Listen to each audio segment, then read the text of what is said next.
Sudan's Army Chief General Abdel-Fattah al-Burhan has confirmed that his forces have withdrawn from El-Fasher after the paramilitary Rapid Support Forces, or the RSF, seized control of the city.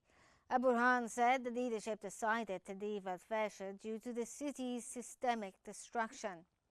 He vowed that all criminals targeting the Sudanese people will be held accountable, stressing that the armed forces remains fully capable of defeating those who kill innocent Sudanese.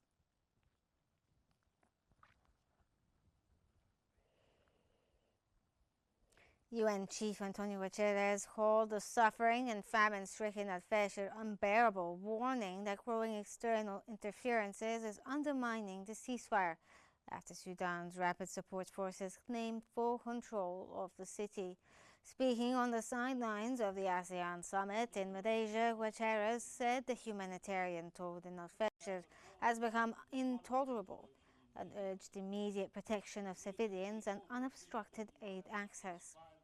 His remarks followed an RSF claim to have seized the North Darfur capital, a strategic hub whose fall would deepen displacement and famine risks across Darfur. The Secretary General cautioned that more and more external interference is hardening positions and shrinking space for a ceasefire.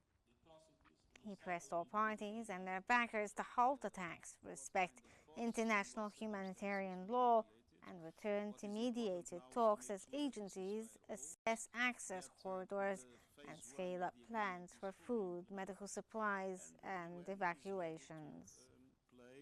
Whatever role the key actors involved in this process will determine.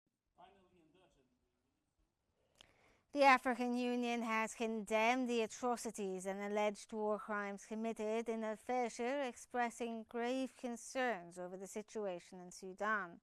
The chairperson of the African Union Commission, Mahmoud Ali Youssef, strongly condemned the grave violations of human rights and international law, including war crimes and ethnically targeting killings of civilians.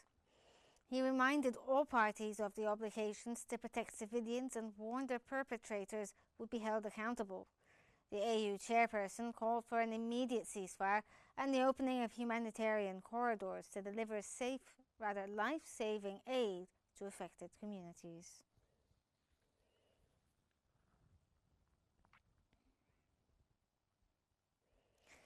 UNICEF has warned that the violence in El-Fasher poses extreme danger to 130,000 trapped children.